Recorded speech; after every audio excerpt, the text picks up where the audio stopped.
FOMO. My name is Patrick J. McGinnis, and I'm a FOMO Sapiens. And since you're here, I'm going to bet that you are too. And when you're like us and Monday comes around, you don't dread the new week. No, you wake up every Monday morning knowing that this week might just be the best one yet. This is FOMOnday, the snackable show that starts your week right with hot takes, life hacks, listener mail, and even some FOMO therapy.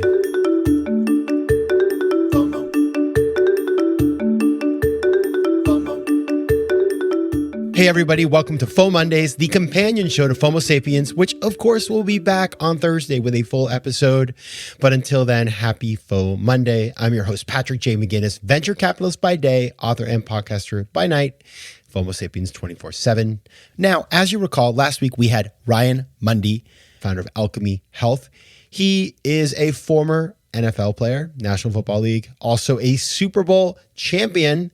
And then he retired and had to figure out what to do with the rest of his life. And it was not easy. In fact, the experience of figuring that out inspired him to start a new company that's focused on mental health and wellness, because he had a lot of tough times trying to figure out what he was going to do with the rest of his life. And so I want to talk today about pivoting your career, which is super hard. Let's face it. Figuring out what you want to do next is always just, it's so, in a way, it can be great because it's like the world is your oyster, but it oftentimes does not feel like that. And so frankly, you just sort of think, what am I going to do next? And there's a lot of uncertainty and it can be very, very unmooring for you if you've just been used to having a job you went to every day, and then it's sort of like part of your identity, and then you don't know where your identity is going. So that's what I want to talk about. And it was inspired, actually, what I'm going to talk about today by a conversation I had the other day with somebody who was introduced to me, and she has a great job at a great place, but she wants something else. And she's been thinking about that. And frankly, is kind of at the beginning of that road, but didn't quite have a good vision, a good, clear vision of what she wanted. So I sat down and talked with her, and I was just telling her about my experience, figuring out all the different turns in my path and giving her some of the exercises and things that I did to figure it out. And she found it really helpful. And so I just want to kind of talk about that and share with you how I think about this. And let me tell you, if you find it useful, which I hope you will, please share it, because I find that this is, especially just like in the beginning of every year, people start thinking like, what am I going to do with my life? And with the economy kind of going all crazy and companies getting rid of people and just, the quiet quitting, which is, who knows if that's even a thing anymore because of the economy turning, but all those things are really hard. So I've got a real focus today on how we can figure out what we should be doing. Okay, so I got 6 steps for you on how to pivot your career. Let's start with number 1. And this is not, by the way, number 1 is one of my tried and trues. So if you have heard this from me before, good, because I love this little exercise. I think it's really valuable, and it's the bio exercise. So writing your bio. What I recommend to you, and what I did myself when I was trying to figure myself out about a decade ago, was you're feeling down about yourself. You're sort of like, well, I haven't done very well here, or figuring out what I want to do. And like, what am I even good at anyway? That kind of thinking, which is so unproductive. And so what I recommend you do is write a bio, a detailed bio of all the things you have done educationally, professionally, if you've gone to conferences, if you've won awards, all that stuff. And go deep. Like, for example, not just say, I worked at, Intel, but list all the major projects that you did. And if there were great outcomes from those things and metrics, then write those down too. Write your bio. It should be long. This should be several pages. It should be like an epic bio of your life. And then read that bio over, okay? And see all the things you have done and keep adding. And if you have to, even ask other people to add to it. But the idea is to create something very, very comprehensive, okay? So that is step 1, write your bio. Professional, a little personal. If you speak a language, if you have some special skills, fantastic. Add them to the pot. Number 2, you take that bio you've just written and you look for the trends, okay? Because there are trends. Like a lot of times, it's the old classic Steve Jobs thing, which is like when you look back, all the dots are connected, but when you're doing the work, when you're building the career, the dots are not connected.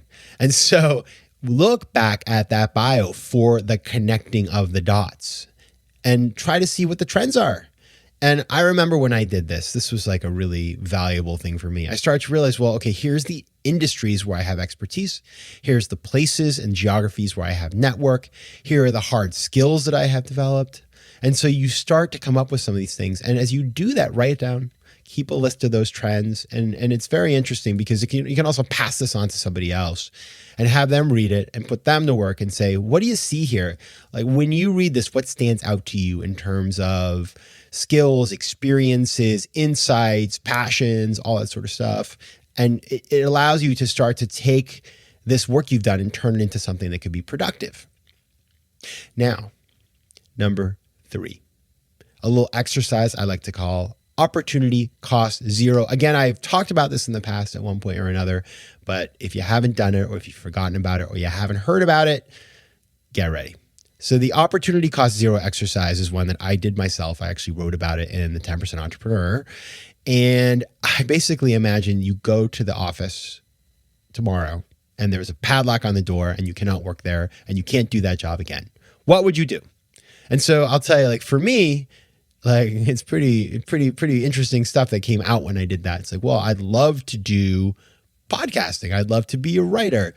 I would love to be a chef because that would be a horrible job for me. It would drive me nuts. I'd be terrible at it.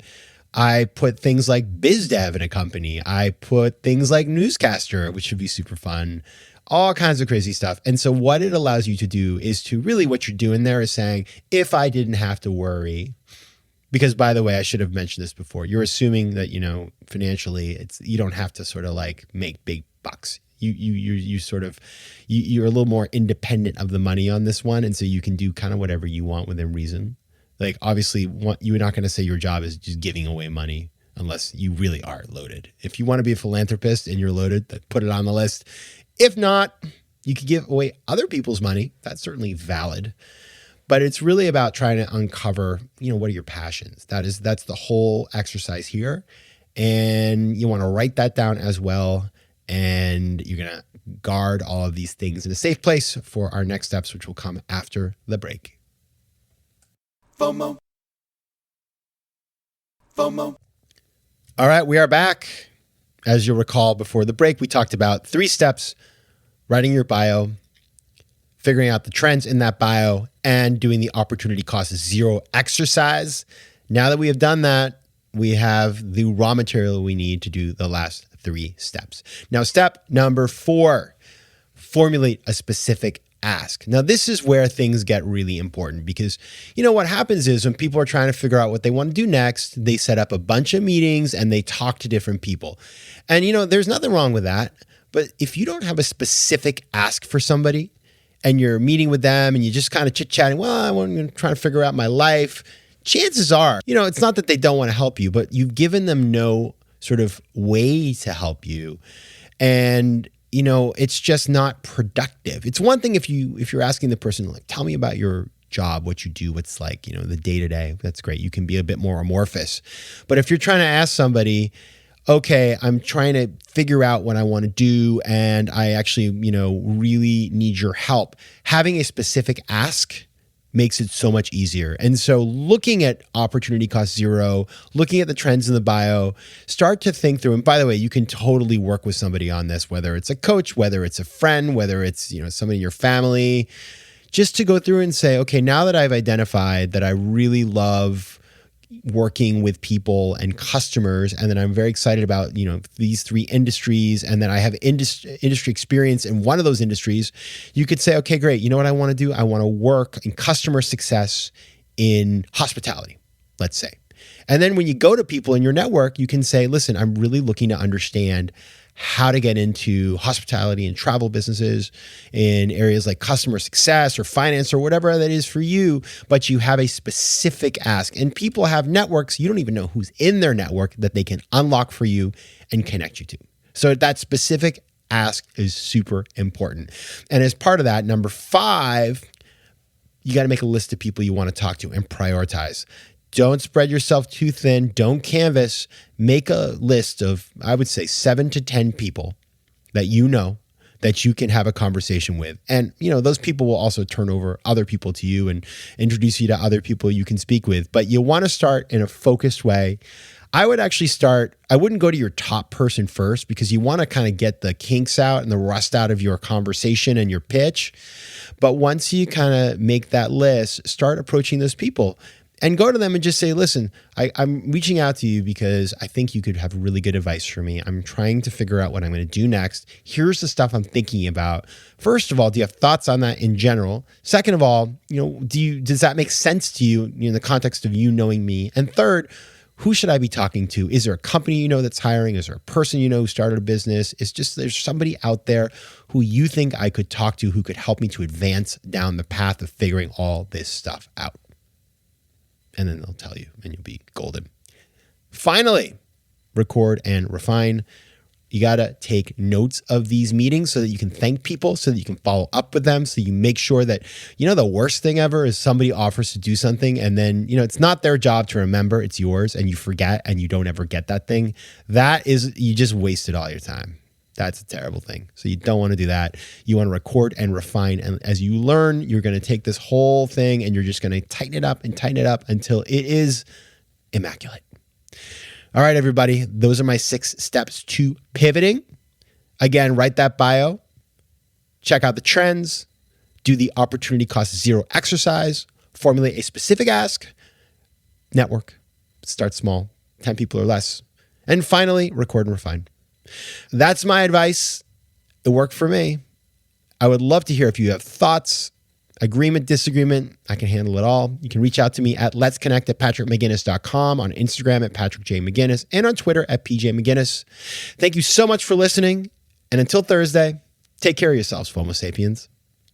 FOMO. If you like today's show, please be sure to rate it and recommend it to your friends. And as always, you can find me on Instagram at patrickjmcginnis, on Twitter at pjmcginnis, and on the web at FOMOsapiens.com or patrickmcginnis.com, where you can get all kinds of free resources to live a more decisive and entrepreneurial life. FOMO.